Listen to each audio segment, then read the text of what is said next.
Gue yakin pasti mengagetkan kita semua karena beberapa hari lagi vaksin terhadap COVID-19 akan segera berbayar.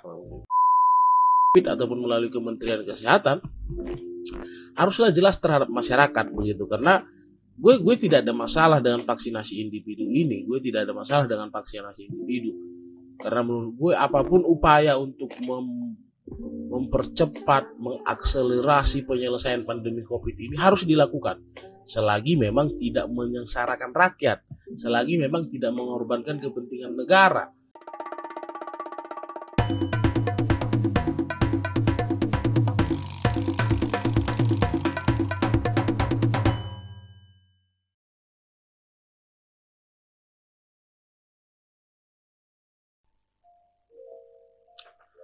Hai, halo semua, kembali lagi di channel YouTube Tulus Pardosi, tentunya bareng gue, Tulus Pardosi. Di video kali ini, gue akan mengajak lo semua ngobrol-ngobrol santai aja begitu. Kaitannya dengan, gue yakin pasti mengagetkan kita semua, karena beberapa hari lagi, vaksin terhadap COVID-19 akan segera berbayar. Tapi tar dulu, lu kasih kesempatan gue untuk menjelaskan itu, artinya kita bisa sharing santai dulu.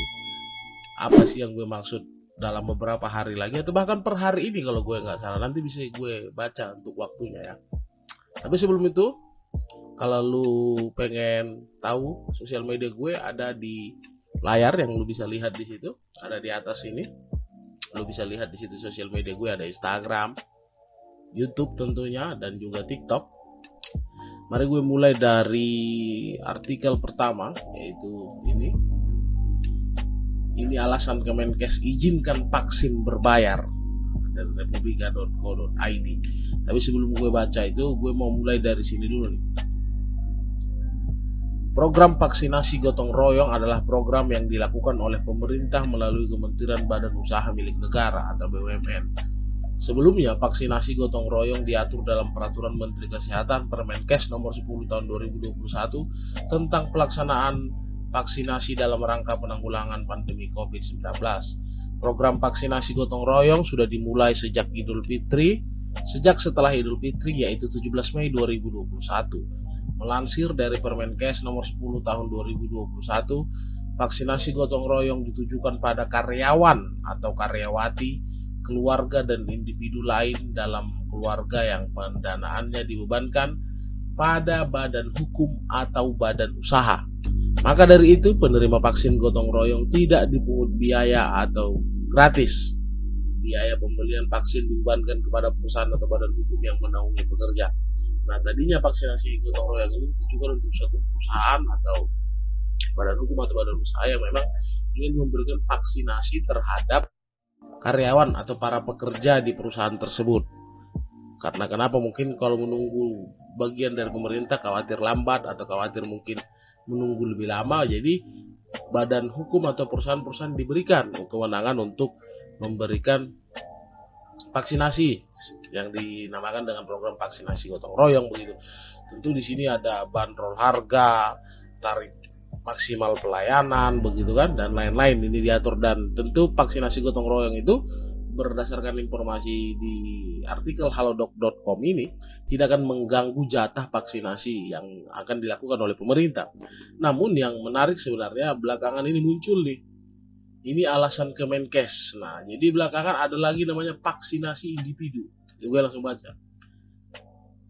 Kementerian Kesehatan Kemenkes menetapkan tarif vaksin COVID-19 individu melalui keputusan Menteri Kesehatan nomor HK-01-01-Menkes-646-43-2021 tentang penetapan besaran harga pembelian vaksin produksi Sinopharm sebesar Rp879.140 per orang. Kemenkes mengizinkan vaksinasi ini dengan alasan untuk percepatan dan memudahkan akses vaksinasi. Dalam titik itu gue sepakat, vaksinasi harus segera dilakukan percepatan dan juga pemerataan sehingga kita bisa membentuk herd immunity begitu. Untuk percepatan, perluasan dan memudahkan akses vaksinasi COVID-19, ujar juru bicara vaksinasi COVID-19 dari Kemenkes Siti Nadia Tarmizi kepada Republika Ahad tanggal 11 bulan 7. Nah, dia mengatakan vaksinasi ini dijual untuk per orang yang membutuhkan 2 dosis. Ia memerinci harga vaksin dosis per dosis Rp321.660 ditambah dengan harga layanan Rp117.910. Jadi harga per vaksin Rp439.570 dikali dengan 2 suntikan maka sama dengan Rp879.140, kata Nadia. Ya samalah tadi seperti di artikel sebelumnya.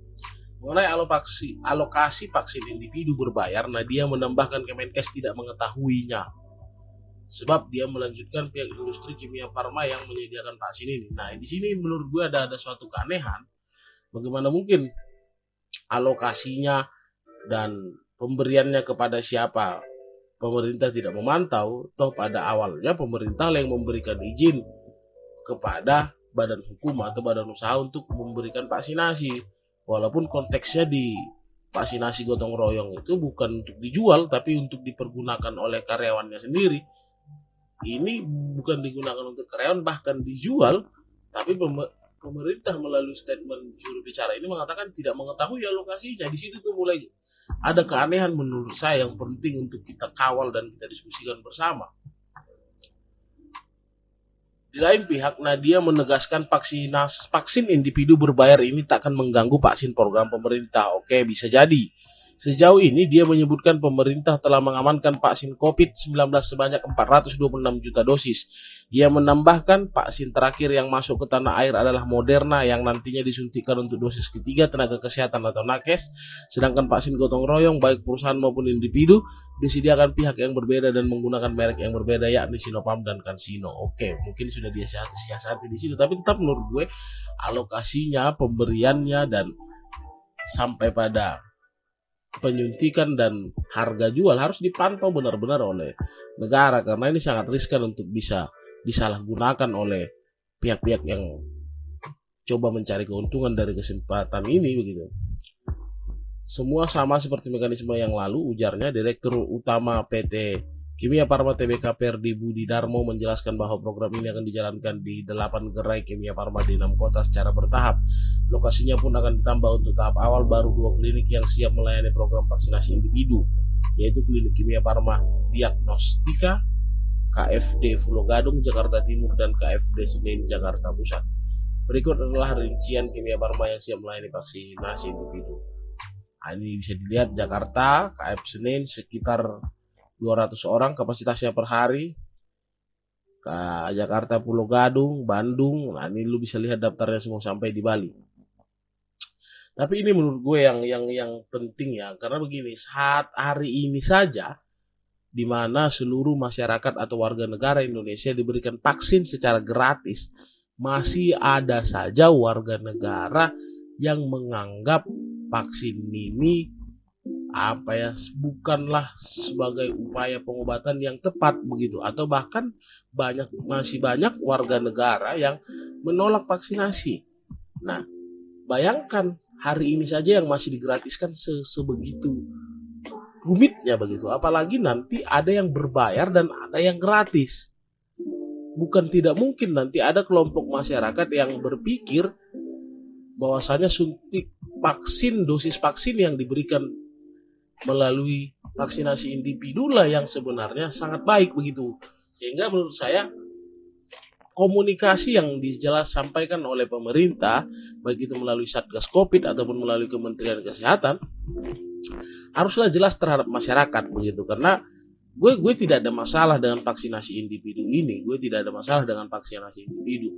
Karena menurut gue apapun upaya untuk mempercepat, mengakselerasi penyelesaian pandemi COVID ini harus dilakukan, selagi memang tidak menyengsarakan rakyat, selagi memang tidak mengorbankan kepentingan negara.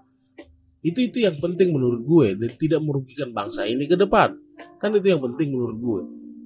Tapi kalau keputusan yang hari ini diambil berpotensi menimbulkan kecemburuan sosial, berpotensi menimbulkan turunnya trust publik terhadap pemerintah, menurut gue itu perlu dipertimbangkan dan perlu dipikirkan bagaimana problemnya, bagaimana problem solvingnya, bagaimana penyelesaian dari masalah-masalah tersebut. Karena Jujur, gue mengatakan gue sudah sangat muak dan bosan dengan segala ketidakpercayaan, dan mending kalau mereka nggak percaya penjelasannya logis gitu loh. Jadi kalau ada orang yang nggak percaya atau nggak mau divaksin penjelasannya logis, atau bahkan nggak usah sok ngejelasin deh, ya gue nggak mau aja gitu. Tapi yang gue muak itu, bosan itu, udah nggak mau maksa ngejelasin dan ngejelasinnya tidak masuk akal. Jadi gue itu ngelihat pemerintah harus benar-benar kita seluruh masyarakat harus membantu apa yang ingin pemerintah rencanakan, agar kawan-kawan kita, saudara sebangsa setanah air kita yang memang hari ini masih belum percaya, bisa apa ya, setidak-tidaknya tidak membahayakan orang lain lah. Kalaupun dia nggak percaya sebagai keyakinan sendiri, menurut gue tidak bisa kita paksa. Tapi kalau sampai mengajak orang lain, menghasut orang lain untuk tidak percaya, di situ masalahnya. Apalagi target-targetnya yang paling sering kena itu ya orang-orang tua yang memang referensinya terbatas, baca dari satu grup WA saja sudah langsung percaya. Jadi itu sih menurut gue terkait dengan vaksinasi individu ini. Jadi mudah-mudahan vaksin individu ini yang disediakan oleh salah satu perusahaan farmasi begitu kan, yang kalau saya nggak salah tadi di awal juga bekerja sama dengan BUMN, tidak menimbulkan kecemburuan sosial dan tidak menimbulkan polemik di tengah masyarakat. Karena kalau sampai itu terjadi, menurut gue akan menjadi kurang efektif lah segala daya upaya yang diperjuangkan pemerintah hari ini. Itu saja kawan-kawan ya yang sudah menonton video ini. Lu bisa cek, gue ada Instagram di sini, ada TikTok di sini, @tuluspardosi, ataupun bisa subscribe channel YouTube kita melalui link tombol di bawah. Thank you. Gue pengen dengar pendapat lu bagaimana terkait dengan vaksinasi individu ini. Sampaikan di kolom komentar ya. Nanti kita bisa diskusi terkait banyak hal dan membahas banyak hal. Terima kasih semuanya yang sudah menonton video ini sampai akhir. Sampai ketemu di video selanjutnya. Dadah semuanya.